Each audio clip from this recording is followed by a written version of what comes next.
اللہ تعالیٰ نے مرد اور عورت کو ایک نفس سے پیدا کیا، یعنی قدرت نے ایک بہت مائنوٹ بایولوجیکل ڈفرنس کے ساتھ اور پرپسفل ڈفرنس کے ساتھ عورت کی اور مرد کی تخلیق کی، اور پھر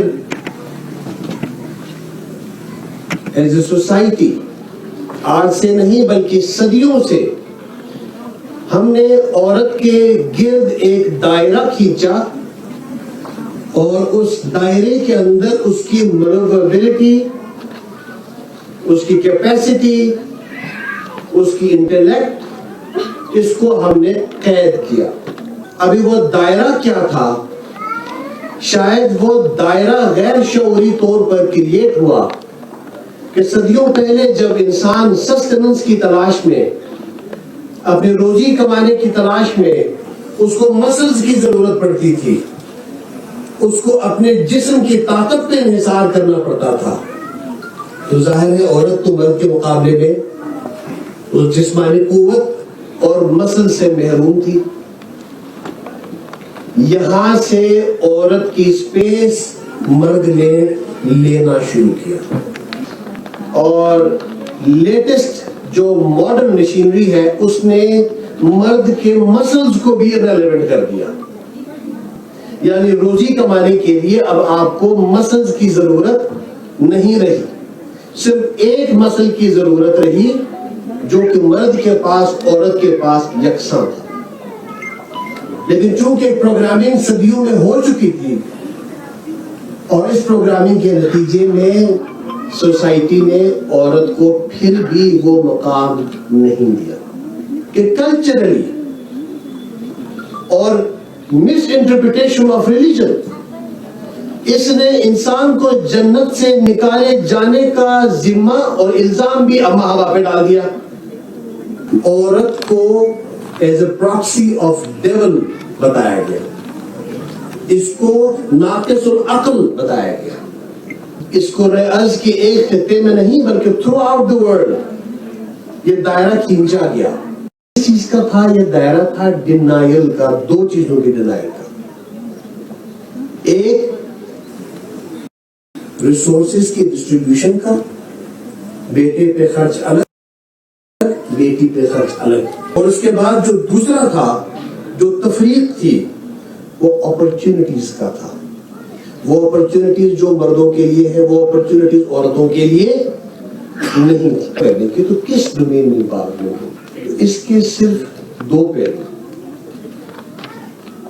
ایک تو خواتین کو اس سوسائٹی میں پارٹیسپیشن کا حق ہے، کنسٹرکٹیو پارٹیسپیشن کا، with all the positivity, with all their wherewithal and capabilities and capacities. اور دوسری کیا چیز ہے پارٹیسپیشن کے ساتھ ساتھ؟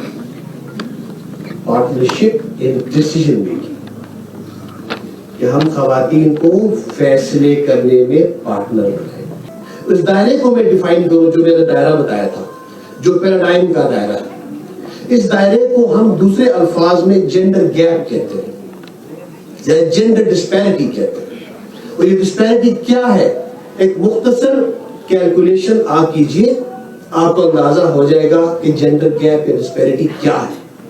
ہماری آبادی کے تناسب میں مردوں کا خواتین کا یا بیٹوں کا بیٹیوں کا تناسب، ان میں سے کیا ریشو ہے جو اسکول جاتے ہیں، ان میں سے کیا ریشو ہے جو کالج جاتے ہیں، ان کی کیا ریشو ہے جو یونیورسٹی تک پہنچ سکتے ہیں، اور ان بچیوں کا کیا ریشو ہے جن کو امپلائمنٹ ملتی ہے، اور امپلائمنٹ ملنے کے بعد کون ہے، کتنے فیصد ہیں جن کو لیڈرشپ رول ملتے ہیں۔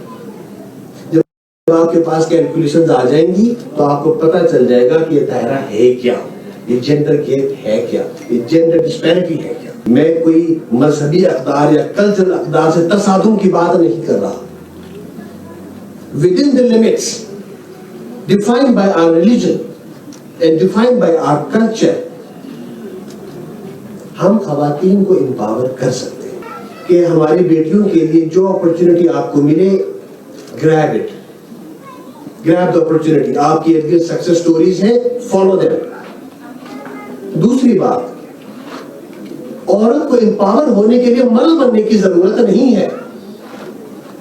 While being a woman, you can be 100% successful. تو اس میں masculinity لانے کی ضرورت نہیں ہے, مردوں کی نقل کرنے کی ضرورت نہیں ہے. آپ 100% فیمننس کے ساتھ امپاورمنٹ کی طرف جا سکتے ہیں. اور تیسری چیز, اسٹیریوٹائپنگ بہت ہوئی ہے. میں نے مردوں کو عورتوں کے بارے میں ان کے حقوق کے بارے میں بات کرتے دیکھا ہے, اور عورتوں کو عورتوں پہ ظلم کرتے دیکھا ہے.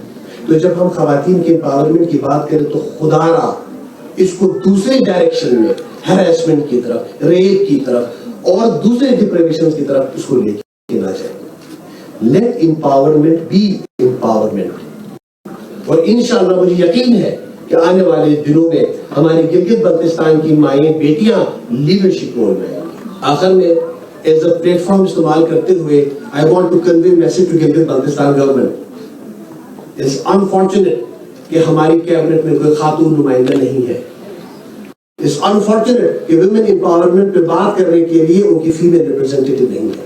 تو جو میری اس بات پہ ایگری کرتے ہیں اپنے دونوں ہاتھ اٹھائیں تاکہ اس کا ریزولوشن سمجھیں. آپ کا بہت بہت شکریہ.